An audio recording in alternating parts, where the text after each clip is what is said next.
guys, it's Molly here. Welcome.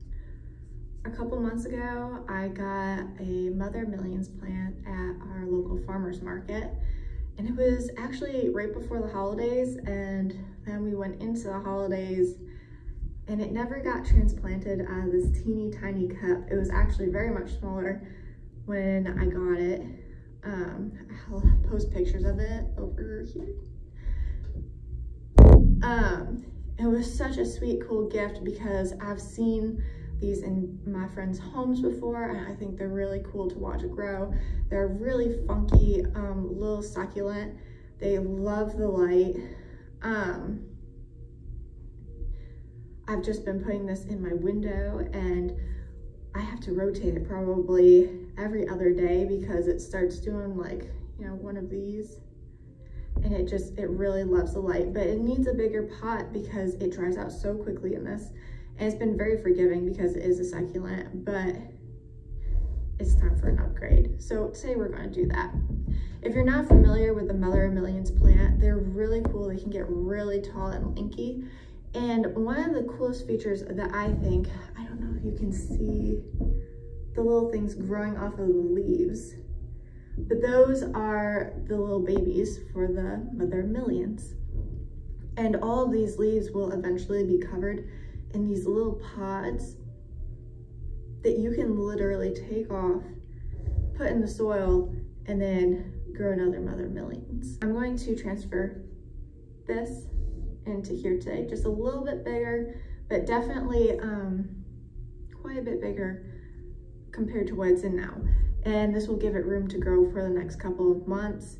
And Mother Millions is a succulent, so it doesn't need to be watered a ton. It really likes very loose soil. This is about the loosest soil I have at the moment.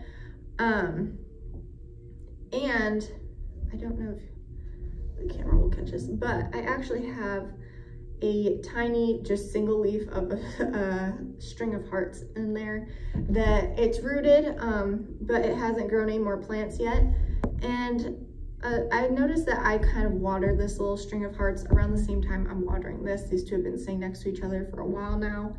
So I'm gonna put them together since they both like the same soil, and I'll be watering them at the same time now. So it'll actually make my life a little bit easier, just watering this one pot every couple of weeks when it completely dries out. So I'm just gonna try to dig a little hole next to it. I might make a little bit of a mess on my table and just dump it out and scoop it back in. I mostly want to get the Mother Millions in here without disrupting our other companion that's already been living in here, because I know it has a good established root system at this point. All right, so I kind of have half of it taken out. So that should be just enough room for us to give this guy a bunch of room. Oh, and thank goodness it's gonna come out easily, but it's such a cute little cup, but way too small for this. It's lived in there for way too long. So we have that. Luckily, it was pot bound, but there's not a ton of roots to see. There's just enough that it's holding the soil on. So that's good. Oh, I need to remove just a little bit more. I want it to go down as deep as possible into this little plant. So there, hopefully I have good enough lighting. Now I'm going to I can use my little cup as a scoop to kind of fill the soil back in around it.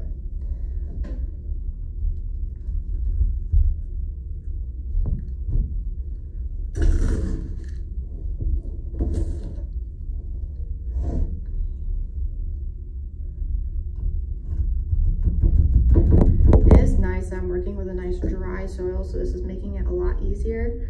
Both of these plants are about ready to be watered, so as soon as I'm done filling in around these guys again, I can go. And the best way to water succulents in general is to completely saturate the soil and then let it dry out, and just leave it until it's completely dry again, until the soil's dry. completely dry. So.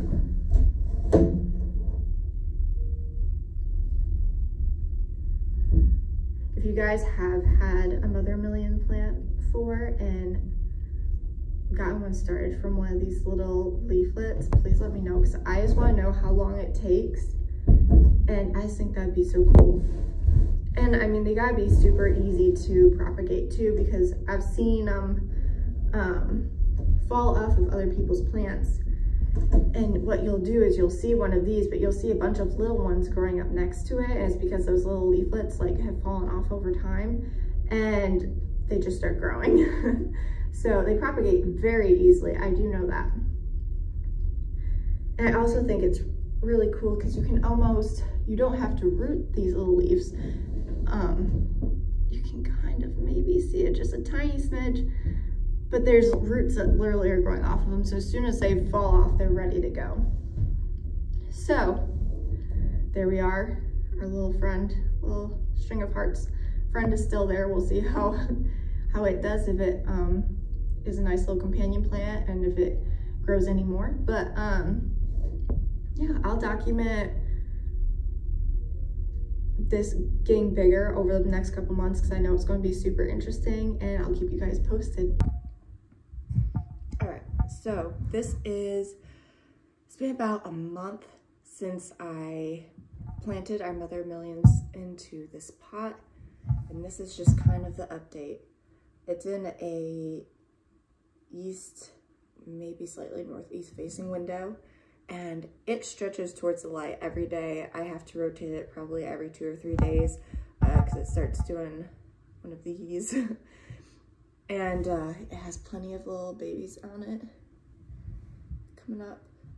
One actually fell off, and I don't know if the camera will pick it up. Probably not. But it has little roots on it.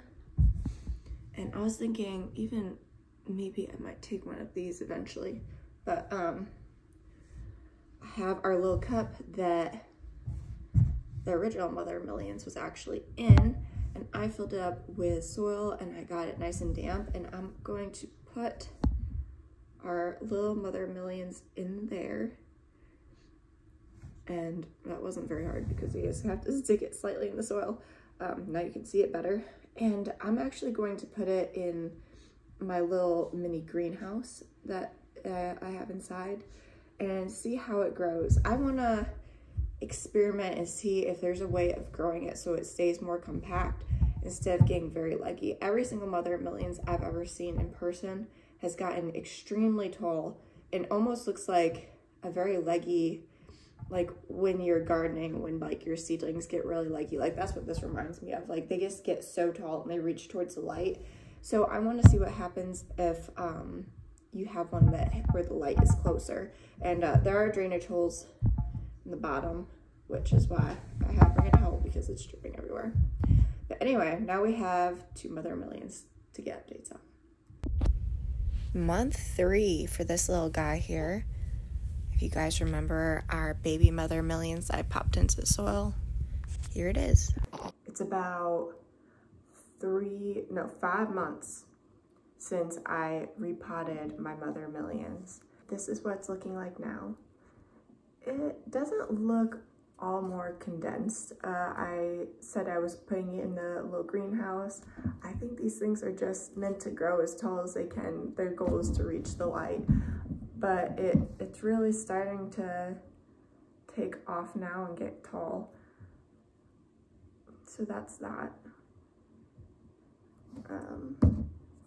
And as for the mother of Mother Millions baby, okay, it's been 5 months since you guys have seen this.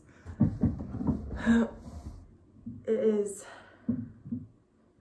very tall. As you can see, it almost is completely outgrown this pot. It's ready for a new pot, and it needs stability. I have it in a window, so it's growing up the window, and it is just, it's crazy. I have a ton of little babies on it.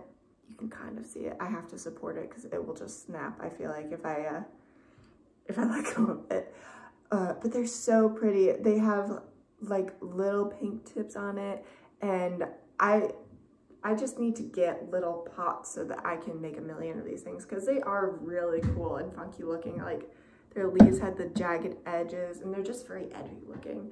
I love this plant. So I hope you guys have enjoyed watching this sort of gradual process of the Mother Millions and her growth over the last couple months. I honestly don't know where to stop with her. I don't know if she'll ever stop growing. I'm just gonna let her keep growing up the wall. So as long as she keeps living, I will post maybe in a couple months and she will have taken over the entire window. Who knows? Thanks you guys for watching, and until next time.